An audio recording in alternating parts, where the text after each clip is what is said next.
Gledate najnoviji video na mom kanalu. Ako želite da mi pružite podršku, lajkujte ga, a moj kanal pratite. Klik na prati je besplatan. Ovo su provereni trikovi kako da sobno i rezano cveće bude lepše i da duže traje. Da bi nam sobno cveće trajalo duže, moramo znati kako se ono neguje i šta mu najviše odgovara. Međutim, prvo što treba znati jeste koliko vode isto cveće zahteva, kao i koliko često ga treba zalivati. Umesto vode iz slavine ili ostajale vode, za cveće je odlična ona voda u kojoj se kuvalo povrće, isključivo ohlađena. Da li ste znali da je voda iz klima uređaja najbolja i najčistija za biljke? Sobne biljke neće truliti u korenu ako se na dno saksije stavi tanji sloj sitnog ćumura. Crviće i nematode u zemlji uništit ćete hladnim čajem od orahovog lišća ili divljeg kestena. Ako sobno cveće počinje da vene i da se suši, za prvu pomoć poslužit će sveža kora narandže ako se stavi na površinu zemlje. Kada presađujete biljke, trebate znati da nove keramičke, to jest glinene saksije, nisu dobre za biljku.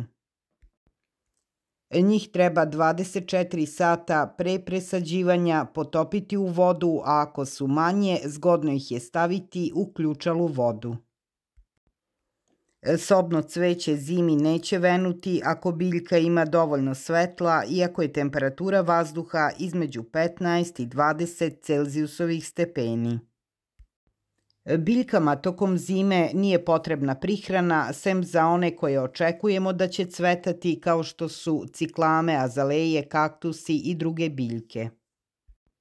Najviše svetla vole kaktusi, a da bi na proleće procvetali, tokom zime ih ne treba zalivati. Međutim, jedina biljka iz porodice kaktusa za koju se primenjuje suprotno pravilo je božićni kaktus. Sobne biljke zimi bolje podnose suvu nego natopljenu zemlju.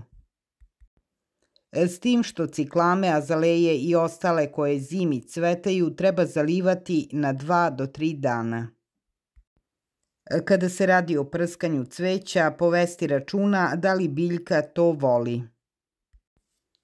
Muškatle koje ste preko zime uneli u zatvoren prostor orežite, ako su se pojavili mladi listovi, kako bi biljku ojačali za period kada treba da lista. Sobne biljke vole vitamine, zato dodajte u vodu prehranu za cveće koja je u obliku praha ili rastvorljivih kristala. Kada je rezano cveće u pitanju, treba znati da će cveće u vazi ostati duže sveže ako se prilikom menjanja vode posuda u kojoj stoji dobro opere. Savetuje se i da se stavi malo soli koja sprečava razvijanje bakterija. Spas za klonulo rezano cveće generalno je topla voda.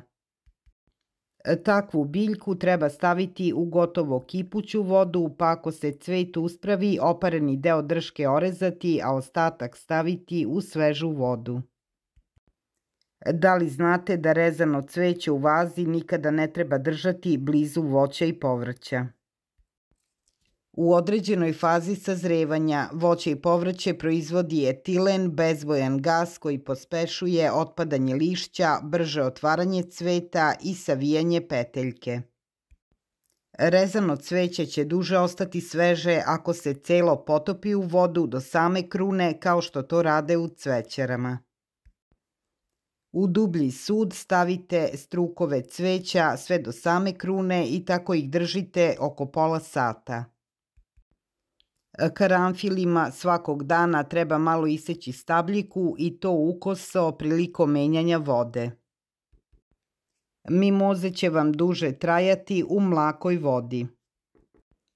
Osim soli, u vazu možete dodati kašičicu šećera, 1 aspirin ili bakarni novčić. Sve će to pomoći da cveće u vazi traje duže. Roze ruže su najosjetljivije i traju u vazi 7 dana. Crvene ruže su najotpornije i one traju i više od 2 nedelje. Ružama je potrebno podsecanje stabljika ukoso svaki dan, dok vodu treba menjati 2 puta dnevno, ujutru i uveče.